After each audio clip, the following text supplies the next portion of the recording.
കൊടും കുറ്റവാളി ചെന്താമരയെ ഇപ്പോൾ ആലത്തൂർ കോടതിയിൽ ഹാജരാക്കിയിരിക്കുകയാണ്. അവിടെ തുടർ നടപടികൾ നടക്കുകയാണ്.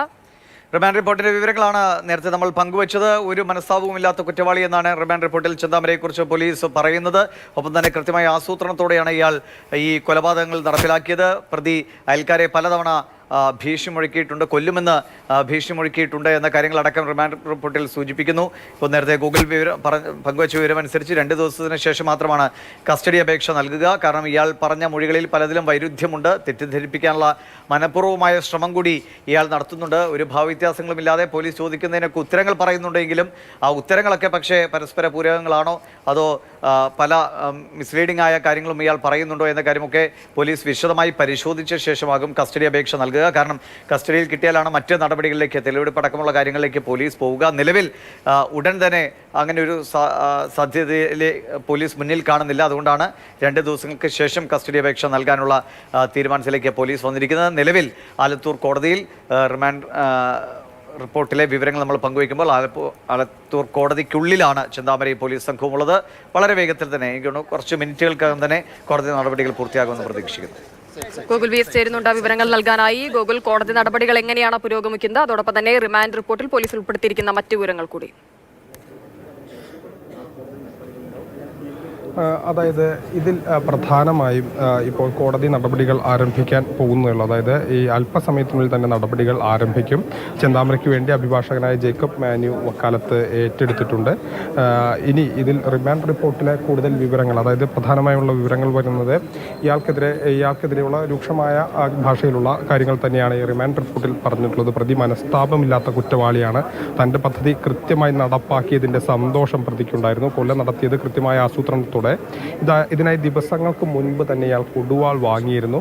പോലീസിനെ തെറ്റിദ്ധരിപ്പിക്കാനുള്ള ശ്രമങ്ങൾ ഉടനീളം തന്നെ ഉണ്ടായി. അതിലൊരു പ്രധാനപ്പെട്ട കാര്യമാണ് ഈ വിഷക്കുപ്പി ഇത്തരത്തിൽ പകുതി കഴിച്ചു എന്ന് ഇയാൾ പോലീസിനോട് പറഞ്ഞത്. പക്ഷേ പരിശോധനയിലോ വൈദ്യപരിശോധനയിലോ ഒന്നും അത്തരത്തിലൊന്നും കണ്ടെത്താൻ കഴിഞ്ഞിട്ടില്ല. അതുമാത്രമല്ല, സുധാകരനുമായി ഈ കൊലപാതകത്തിന് തൊട്ട് മുൻപ് ഉള്ള ദിവസം തങ്ങൾ തമ്മിൽ പ്രശ്നങ്ങളുണ്ടായിരുന്നു. ഈ സംഭവം നടക്കുന്ന ദിവസവും സുധാകരനുമായി പ്രശ്നങ്ങളുണ്ടായിരുന്നു എന്നുള്ളതാണ്. പക്ഷേ അതൊന്നും തന്നെ സാധൂകരിക്കുന്ന രീതിയിൽ ഏതെങ്കിലും സാക്ഷിമൊഴികളോ അല്ലെങ്കിൽ അത്തരത്തിലുള്ള കാര്യങ്ങളൊന്നും തന്നെ പോലീസിന് ലഭിച്ചിട്ടുമില്ല. ഇത് വഴിതെറ്റിക്കാനുള്ള ഒരു ശ്രമമാണ് എന്നുള്ളതാണ് പോലീസ് കണക്കാക്കുന്നത്. ഇപ്പോൾ ഈ ആലത്തൂർ കോടതിക്ക് മുൻപിൽ വലിയൊരു ജനക്കൂട്ടം തടിച്ച് നിൽക്കുന്നുണ്ട്. അതിന് പ്രധാനപ്പെട്ട കാരണം ഇത്തരത്തിൽ വലിയൊരു കേസ് കേരളം തന്നെ വളരെയധികം ചർച്ച ചെയ്തൊരു കേസാണ്.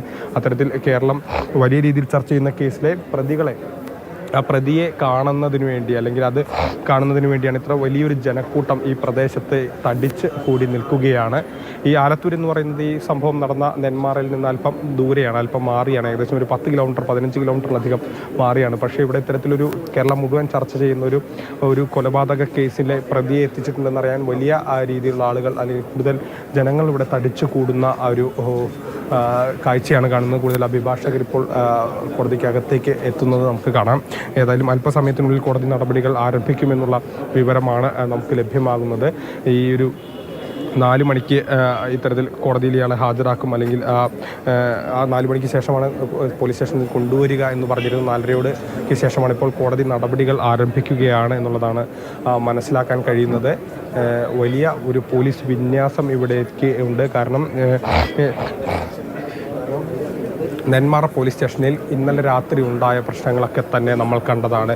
വലിയ രീതിയിൽ ജനവികാരം അണപൊട്ടുകയും ചെന്താമരയെ ആക്രമിക്കുന്നതിന് വേണ്ടി അല്ലെങ്കിൽ ഈ പോലീസ് സ്റ്റേഷനിലേക്ക് കടക്കുന്നതിന് വേണ്ടി വലിയൊരു ജനക്കൂട്ടം ശ്രമിക്കുകയും ചെയ്തു. പിന്നീട് പോലീസിന് ബലം പ്രയോഗിക്കുന്ന ഒരു സാഹചര്യങ്ങളുണ്ടായി. പെപ്പർ സ്പ്രേ പ്രയോഗിക്കുന്ന സാഹചര്യം വിവരങ്ങൾ നൽകിക്കൊണ്ടിരിക്കുന്നത്.